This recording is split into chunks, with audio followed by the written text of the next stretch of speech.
Coucou tout le monde, j'espère que vous allez bien. Je suis très contente de vous retrouver pour une nouvelle vidéo sur ma chaîne. Ça fait très longtemps que j'ai pas pris la caméra et du coup je suis d'autant plus contente de filmer aujourd'hui parce que je vais vous présenter ma pile à lire du challenge La Passe Miroir, un challenge organisé pour sa deuxième édition par Amita Books.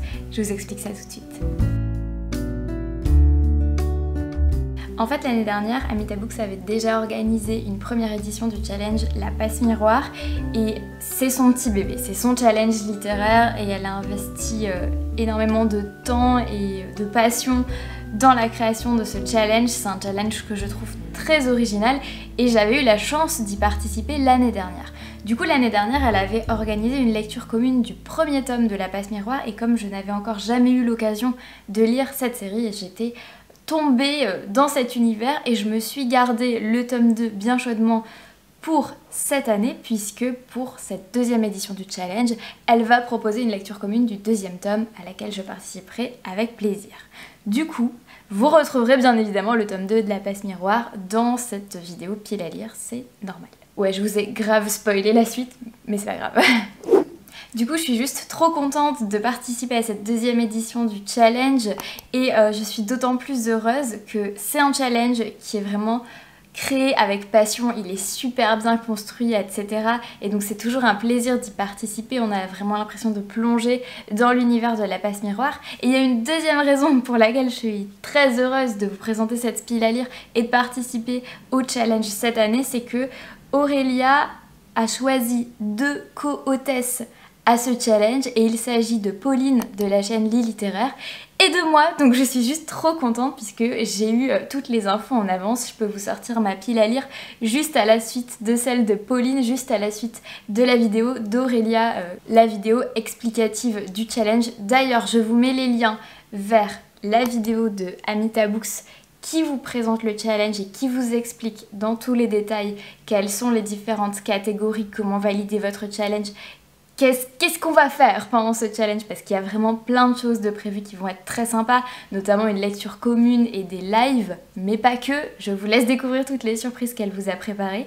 Et je vous mets également dans le petit i un lien vers la vidéo de Pauline de la chaîne Lit Littéraire qui vous présente également sa pile à lire pour cette deuxième édition du challenge. Évidemment, je vous invite à aller voir ces 2 vidéos, je vous invite à vous abonner aux chaînes de Pauline et d'Aurélia ainsi qu'à leur compte Instagram et à rejoindre le Discord qu'a créé Amita Books autour du challenge La Passe Miroir. Vous pouvez bien évidemment liker, commenter, partager, vous abonner à toutes ces chaînes, regarder toutes nos autres vidéos et nous envoyer vos codes de carte bancaire éventuellement si ça vous fait plaisir. Non, je plaisante. Je plaisante, mais surtout n'hésitez pas à aller suivre les filles sur leurs réseaux. Elles font des choses qui sont vraiment géniales en termes de promotion de la lecture, en termes de conseils littéraires. Vous allez vous régaler et nous aussi pendant ce challenge. On va sans plus attendre passer au contenu de cette vidéo, à savoir la pile à lire pour cette deuxième édition du challenge de La Passe Miroir. Je suis dans les starting blocks, je sais pas si vous le voyez, je suis à fond. Il y a en gros 18 catégories à remplir, j'ai choisi d'essayer de mettre un livre dans chacune des catégories. Je suis très sage parce que j'en ai pas mis 2 par catégorie comme ça m'arrive de le faire. Non Marie, ça n'est pas possible, il faut arrêter. Alors en gros, vous avez ces 18 catégories qui sont réparties en différents lieux. Un lieu égale un thème qui correspond à une lecture qui correspond à un certain nombre de points. Et en plus des lieux, vous avez aussi des clans à battre, à surpasser. Et pareil, un clan équivaut à un thème de lecture, équivaut à un certain nombre de points. Personnellement, j'ai choisi de remplir les 18 catégories et je vais me challenger pour essayer de tout lire. C'est pas sûr que j'y arrive, mais sachez que vous pouvez après moduler le challenge à votre manière, vous n'êtes pas forcément obligé de compter les points. Vous pouvez choisir de ne remplir que les catégories de lieux ou que les catégories de clans. Pour plus de précision, je vous renvoie évidemment vers la vidéo d'Aurélia, mais en tout cas, il y a vraiment matière à faire et matière à moduler. Je vais tout de suite vous présenter ma pile à lire, n'hésitez pas à vous inspirer des suggestions que je vais vous faire, des livres que je vais lire, d'autant plus que au cœur du challenge, on a la possibilité de faire des lectures communes avec des amis, avec des abonnés, avec des gens, bref. Et du coup, si vous voulez lire un livre en commun avec moi, n'hésitez pas à me le proposer en commentaire, ça me fera super plaisir. Avant de commencer votre challenge, il faudra choisir un clan auquel vous appartiendrez et ainsi obtenir un pouvoir. Personnellement, j'ai choisi d'appartenir au clan des mirages qui va me permettre, mon pouvoir ce sera en fait de ne pas lire un livre d'une certaine catégorie et malgré tout d'arriver à gratter les points de cette catégorie alors que je n'aurais pas lu le livre dans cette catégorie là. J'ai quand même rempli toutes les catégories, vous allez le voir dans ma pile à lire, mais je me connais, il y a moyen que j'arrive pas à tout lire. Donc j'anticipe et je me dis que si je fais partie du clan Mirage, avec ce pouvoir là, j'arriverai à gratter des points quelque part. On commence avec les catégories de clans et le premier c'est les mirages du coup. Et pour valider le clan des mirages, il faut lire un livre imaginaire, onirique, SFFF. Du coup j'ai choisi de mettre le tome 19 de Promise Neverland. Je ne vous spoilerai pas tout ce qui se passe auparavant, mais en gros c'est des orphelins qui vivent dans un orphelinat et un jour leur vie va complètement basculer parce que ce qu'ils pensent être un orphelinat en vérité c'est pas tout à fait ça. Et vous vous doutez du coup qu'il y a une dimension un petit peu fantastique, fantasy là-dedans. J'en dis pas plus. Le deuxième clan, c'est celui de la toile et pour le valider, pour le surpasser, il faut lire une suite de sagas. Et du coup, j'ai décidé de mettre dans cette catégorie le tome 2 de Anne de Green Gables qui s'appelle Anne d'Avonlea. En fait, j'ai eu la chance de lire le premier tome qui m'a été offert par une de mes meilleures amies. Je l'ai lu au printemps et je trouve que c'est une très bonne saison pour découvrir ce tome 1. Je vous l'avais suggéré dans ma vidéo des lectures de printemps, n'hésitez pas à aller la voir, je vous la mets dans le petit par là-haut. Et regardez-moi ces couvertures comme elles sont magnifiques, c'est les éditions Monsieur Toussaint Louverture et je trouve que c'est juste sublime et ça correspond tout à fait à ce texte enchanteur qui est Anne de Green Gables et j'espère que je serai aussi enchantée par le tome 2 que par le premier. Le clan suivant c'est celui des dragons et si vous voulez vaincre les dragons il faut lire un livre difficile. Alors difficile ça peut être un challenge pour vous parce que par exemple c'est un livre en langue étrangère ou c'est quelque chose qui vous challenge. Ça peut être aussi difficile dans le sens où le sujet abordé dans le livre est difficile. Personnellement j'ai décidé de combiner les deux avec un livre mystère. Alors, je vous explique, vous le savez peut-être, mais je perds ma voix, non c'était pas ça qu'il fallait savoir, mais je suis bibliothécaire et j'ai la chance cette année d'organiser un prix littéraire. Ça se faisait déjà avant que j'arrive sur ce poste, donc je poursuis le travail. Et en fait c'est un prix littéraire qui s'appelle La Gâchette d'Or et qui tourne autour du polar. Sachant que de base, je n'en lis pas énormément, donc j'ai choisi de mettre un polar dans cette catégorie là, donc ça va être difficile pour moi parce que j'en lis peu, donc c'est un petit peu un challenge. Et le thème de ce prix littéraire cette année va aussi avoir un sujet difficile. Je ne peux ni vous révéler le livre, ni vous révéler le thème de La Gâchette d'Or de cette année parce que pour le moment c'est secret. En fait cet été, en juillet et en août, on va lire différents livres qui ensuite nous mèneront à une présélection de 5 ouvrages, mais pour le moment tout est secret, donc mystère. Ensuite on a le clan des persuasifs et c'est là que je vais mettre un challenge dans un challenge. Et oui Marie, pourquoi faire simple quand on peut faire compliqué? En gros vous le savez peut-être, mais cette année je participe au challenge des 12 mois et chaque mois je lis un livre qu'on m'a conseillé. Et en fait pour vaincre le clan des persuasifs, il faut justement lire un livre qu'on m'a conseillé. Du coup j'ai choisi de lire le livre qu'on m'avait conseillé pour le mois de juillet, à savoir La Passeuse d'Histoire. Voilà, je vous le mets par là. J'ai oublié de faire le petit geste avec maman. Voilà, je sais pas, c'est stylé. C'est stylé? Non, on dirait juste que je fais partie d'une fresque de l'Égypte antique. Mais c'est pas grave. Pour le clan des narcotiques, il faut lire un livre qui fait plus de 400 pages et la bonne nouvelle, c'est que le tome 2 de La Passe Miroir en fait partie et que j'ai vraiment très envie de lire ce livre. Si vous souhaitez le lire aussi, n'hésitez pas à nous rejoindre pour la lecture commune et éventuellement à le glisser dans cette catégorie des narcotiques, c'est possible. Pour surpasser le clan des nihilistes, il faut réussir à lire un essai ou un livre de non-fiction. Et c'est là que j'ai réussi à caser, encore une fois, hein, Le Tu et le Vous, l'art français de compliquer les choses d'Étienne Carne. Alors pourquoi je dis encore une fois? Parce que ça fait très longtemps qu'il est dans ma pile à lire et j'aimerais bien enfin réussir à le lire parce que l'auteur était mon prof de français quand j'étais en prépa et ça me ferait vraiment plaisir de pouvoir enfin lire cet ouvrage. J'en ai lu d'autres de lui mais pas encore celui-là, donc c'est l'occasion. Je poursuis avec Le Clan des Invisibles pour lequel on doit lire un livre qui est peu connu et... Petit jeu de mots, j'ai également un livre invisible à vous présenter.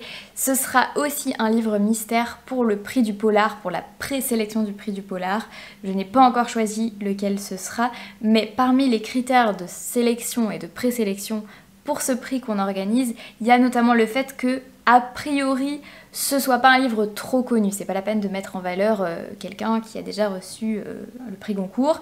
Donc, on essaye toujours de mettre en valeur des textes et des auteurs qui sont peu connus, donc ce sera forcément le cas pour cette catégorie. Le dernier clan à vaincre, c'est celui des chroniqueurs. Pour cela, il faut lire un livre assez vieux ou bien une relique de votre pile à lire. Vous avez vu que j'ai déjà mis plusieurs reliques de ma palle dans cette pile à lire du challenge, mais j'ai décidé cette fois-ci de mettre un livre assez ancien. C'est un livre qui date de 1993 qui s'appelle La prophétie des Andes de James Redfield. C'est mon papa qui me l'a passé il y a genre un jour, 24 heures à peu près, et jusqu'à ce qu'il me le passe, je ne savais pas quel livre j'allais mettre dans cette catégorie, donc merci papa. On en a fini avec les catégories de clans, on passe aux catégories de lieux, et en premier nous avons, je reprends ma petite feuille, le Septentrion Express, et pour ça il faut lire un livre assez court. J'ai choisi de lire un album jeunesse qui s'appelle La très longue histoire de l'univers et qui se situe juste au-dessus de ma tête. Je vous le montre pas en détail, mais il s'agit d'un album jeunesse qui retrace l'histoire de l'univers, donc quelque chose d'assez documentaire. C'est une de mes meilleures amies qui me l'a offert. Merci à toi, ça fait super plaisir. Je vais le caser dans cette catégorie. Le lieu suivant, c'est l'ambassade du Clair de Lune. Et pour valider ce lieu, pour pouvoir le visiter et obtenir les points, eh bien, il faut lire un livre dont l'auteur a la première lettre du nom ou du prénom qui commence par la première lettre de votre nom ou de votre prénom. Donc si j'ai bien compris, celui-ci devrait faire l'affaire. Mon prénom ne commence pas par un Z, en revanche mon nom de famille commence bien par un B comme Zoé Brisby. Et du coup, j'aimerais lire Bon baiser de Copenhague, ça a l'air d'être un petit roman assez léger et je pense que pour un mois de juillet, ça devrait être parfait. Si vous vous baladez dans les jardins suspendus, qui est la prochaine catégorie à valider, il faudra lire un livre en rapport avec la nature, soit qui contient la nature à l'intérieur, soit dessus, c'est-à-dire sur la couverture. C'est le cas à la fois à l'intérieur et sur la couverture du livre que j'ai choisi. Il s'agit des Lendemains de Melissa d'Acosta et ça raconte l'histoire d'une jeune femme qui va redonner vie à un jardin. Ok, j'ai grave résumé le truc, mais vous avez compris que je l'ai pas encore lu, donc je vous le résume vraiment très brièvement. Je vous en parlerai plus une fois que ce sera lu. Si vous passez par l'opéra-théâtre, il faudra lire un livre adapté, soit une BD adaptée en roman, un roman adapté en BD, un manga adapté en animé ou que sais-je. Du coup, j'ai choisi cette dernière option avec le dernier tome de The Promised Neverland. Je vous ai déjà proposé dans cette pile à lire le tome 19. J'aimerais bien lire aussi le tome 20, histoire de finir la saga cet été. Et du coup, ça me permettrait de grappiller des points bonus, parce qu'il me semble que dans certains bonus, le fait de terminer une saga octroie des points supplémentaires. Notez-le bien et allez voir la petite fiche avec les bonus. Je vous mets de toute façon toutes les fiches et tous les liens dans la description. N'hésitez pas à aller consulter tout ça. Du côté du JNC, on vous propose de lire un livre écrit par une autrice. Et du coup, ce sera l'occasion pour moi de découvrir Marguerite Yourcenar, que je n'ai encore jamais lu avec ses nouvelles orientales. Je me suis dit que c'était l'occasion de découvrir cette autrice. Si vous vous baladez le long de la jetée promenade, il faudra lire un livre en rapport avec le voyage, quelque chose qui vous fasse voyager. Ça peut être très terrestre, comme ça peut être voyager à Poudlard, comme le conseille si bien Aurélia. J'ai failli tomber là-dedans pour cette catégorie et puis finalement je suis tombée là-dedans pour une autre catégorie. Vous verrez, Poudlard apparaîtra plus tard. Pour le moment, on va rester terre à terre et on va partir, je crois, en Italie avec un roman graphique, j'allais dire une BD, un roman graphique qui s'appelle Suzette ou le grand amour. Ça a l'air très mignon. Je ne vous en dis pas plus, je vous montre simplement cette jolie couverture et je crois que l'auteur s'appelle... Est-ce que c'est Fabien Toulmé? Je crois que c'est ça. Sinon, je m'auto-corrigerai ici parce que j'ai une mémoire de poisson rouge. Voilà. Si jamais vous passez par les appartements de Farouk, il faudra lire quelque chose en rapport avec la mythologie ou bien une légende ou bien une réécriture. Personnellement, j'ai choisi le côté assez légendaire avec... Je suis désolée, j'ai un livre qui va tomber, je le rattrape. J'ai choisi le côté légendaire avec un livre que j'ai mis dans à peu près toutes mes piles à lire de challenge depuis que je l'ai acheté. En fait, j'ai très envie de le lire, mais je pense que mon cerveau, il a pas envie. Je sais pas ce qui se passe. Je vous jure que cette fois-ci... Non, je peux pas jurer. C'est trop. Je ne peux pas vous jurer, mais par contre, je vous jure d'essayer de lire enfin cette fois-ci Likabok. Voilà, le fameux. Il est toujours là, il est toujours sur mon étagère. Il est très joli, hein, mais il est toujours pas lu. Donc il serait temps, Marie, quand même. Alors, du côté de l'intendance, il va me falloir mes petites feuilles parce que j'ai pas la mémoire des chiffres. Il faudra lire un livre qui fait entre 483 et 566 pages. C'est bon? Vous avez noté? Je vous le redis. 483 et 566. C'est bon? Du coup, c'est le cas d'un roman que j'ai vraiment très hâte de découvrir. Il s'agit de Nos cœurs aidants de Célia Samba. Peut-être que ce nom vous dit quelque chose parce qu'en effet, c'est l'autrice de La rue qui nous sépare. J'avais fait une vidéo sur cet ouvrage extraordinaire que j'ai lu en 3 jours et qui m'a fait kiffer et qui m'a fait réfléchir et qui m'a fait pleurer. Et je vous mets la vidéo par là-haut. Sachez aussi que Célia va organiser certainement au mois de juillet une lecture commune sur Nos cœurs aidants. Donc si vous avez envie de participer, n'hésitez pas à nous rejoindre. Vous tapez Célia Samba là sur Instagram et vous allez tomber sur son profil. C'est une autrice extraordinaire pour plusieurs raisons. Déjà, elle écrit très bien, vous êtes complètement embarqué par ses histoires. Et en plus, c'est une femme active. Imaginez qu'elle a la vingtaine, qu'elle est encore en plein dans ses études de médecine et qu'elle écrit des romans en même temps. La meuf est hyper active. Non, en vrai, elle est super douée. N'hésitez pas à lire ses romans, c'est vraiment des petites pépites. Pour Hildegarde et compagnie, choisissez un livre avec de l'inclusivité, notamment la communauté LGBTQI+. Ça a été mon choix avec un roman de Alice Oseman qui s'appelle Silence Radio.